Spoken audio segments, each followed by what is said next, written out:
कुल 103 नए नगर पंचायतों के गठन के प्रस्ताव की स्वीकृति दी गई है। इसके अतिरिक्त 8 ऐसे क्षेत्र हैं जो पूर्व में ग्राम पंचायत के रूप में सूचित थे, उन्हें सीधे नगर परिषद के रूप में गठित करने की स्वीकृति दी गई है। इसके अतिरिक्त 32 ऐसे नगर पंचायत हैं जो अब नगर परिषद के रूप में उत्क्रमित करने की स्वीकृति मंत्रिपरिषद द्वारा आज की बैठक में दी गई है।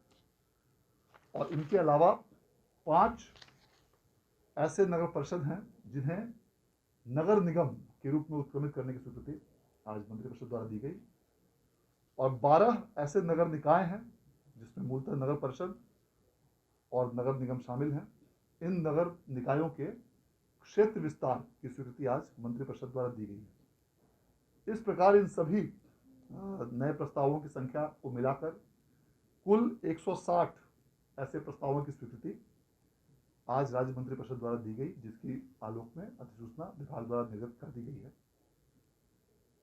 इन नगर निकायों के गठन होने के फलस्वरूप इन क्षेत्रों में जो अभी तक गांव के रूप में ग्राम पंचायत का भाग थे, अब इस मंत्रिपरिषद की स्वीकृति के उपरांत उसकी आज अधिसूचना निर्गत की गई और इसे अखबारों में प्रकाशित करके आपत्ति आमंत्रित किए जाएंगे। 1 माह की समय उसके लिए निर्धारित रहेगी और उस 1 माह के पश्चात उसको अंतिम रूप से अधिसूचित किया जाएगा। इस नगर निकायों के विस्तार होने के फलस्वरूप इन क्षेत्रों में अब जो नगरीय सुविधाएं जो दी जाती रही हैं, साफ सफाई, सैनिटेशन, कचरा collection, street light, drainage, park, सामुदायिक भवन, ये वैसी सुविधाएं जो भी आज नए नगर निकायों के गठन की स्वीकृति दी गई है राज्य सरकार द्वारा, और जो पुराने नगर निकायों के उत्क्रमण के प्रस्ताव हैं, इनके फलस्वरूप राज्य में ऐसे कई पंचायत हैं जो पूर्णतः इन शहरी क्षेत्रों में सम्मिलित हो गए हैं और कुछ ऐसे पंचायत हैं जो आंशिक रूप से इन शहरी क्षेत्रों में सम्मिलित होंगे। जो भी पंचायतें पूर्णतः नगर निकायों में सम्मिलित हो जाएंगी, उन पंचायतों में अब चुनाव नहीं होंगे, क्योंकि अगले वर्ष आगामी 2 से 3 माह के अंदर पंचायत चुनाव की अधिसूचना निर्गत की जानी है और उसके 1 से 2 माह के अंदर पंचायतों का निर्वाचन किया जाना है। तो जो भी पंचायत पूर्णतः नगर निकायों में सम्मिलित हो गए, अब वहां पर ग्राम पंचायत का निर्वाचन नहीं होगा और जो भी आंशिक रूप से इन नगर निकायों में सम्मिलित हुए हैं, वहां पर उसके पुनर्गठन, उन पंचायतों के पुनर्गठन की कार्रवाई संबंधित जिला पदाधिकारियों द्वारा की जाएगी।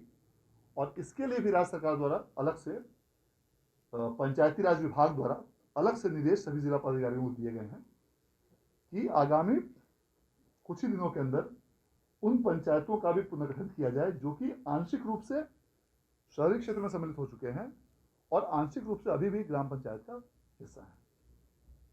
उसमें जो पुनर्गठन जो होंगे वैसे क्षेत्रों में उस नए स्वरूप और नए पुनर्गठन के आधार पर पंचायत निर्वाचन कराए जाएंगे। नगर परिषद है सर, उसमें गंडक का इलाका भी आपने नगर परिषद क्षेत्र घोषित कर दिया है। उसके चलते गंडक इलाके की MDR इतना ज़्यादा बढ़ गया है कि जो पानी में डूबा रहता है 6 महीना, उसको भी आपने नगर परिषद बना दिया पूर्व से। हाँ, पहले ही से बना हुआ है। तो जो भी पहले से गठित है उसकी तो आज ये बात नहीं हो रही है, उसके बारे में अलग से समीक्षा की जाएगी, वो तो अलग मामला है। जो भी वैसे नगर क्षेत्र हैं जो पूर्व से नगर परिषद या नगर निगम के रूप में सूचित हैं, उसके संबंध में तो आज कोई निर्णय नहीं लिया गया है। तो डिटेल आई गया पंचायत कितना इसको हो गया है जो पूरा विलय हो गया नगर निकाय में, ऐसी संख्या है बंटवा जितना भी अब इन नवगठित शहरी क्षेत्रों में भी राज्य सरकार द्वारा दी जा सकेगी। इतना ही नहीं, राज्य सरकार को केंद्र सरकार से जो राजस्व की प्राप्ति होती है ग्राम पंचायतों और नगर निकायों की आबादी और संख्या के अनुसार, उसमें भी अब वृद्धि होगी, क्योंकि शहरी क्षेत्रों में केंद्रीय वित्त आयोग की अनुशंसाओं के आलोक में ग्रामीण क्षेत्रों की तुलना में ज़्यादा राशि दी जाती है। तो राज्य सरकार के संसाधनों में भी वृद्धि होगी, राजस्व की प्राप्ति होगी, और इन क्षेत्रों को अब नगर के रूप में, शहरी क्षेत्रों के रूप में विकसित किया जा सकेगा।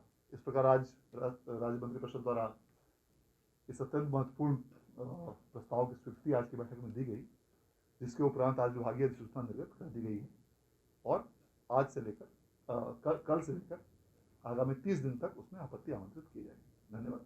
सर ये बताइए, अब पंचायत चुनाव होने जा रहा है, अगर आपको हमारा वीडियो पसंद आया हो तो इसे लाइक करें, सब्सक्राइब करें और साथ ही बेल आइकन दबाना ना भूलें।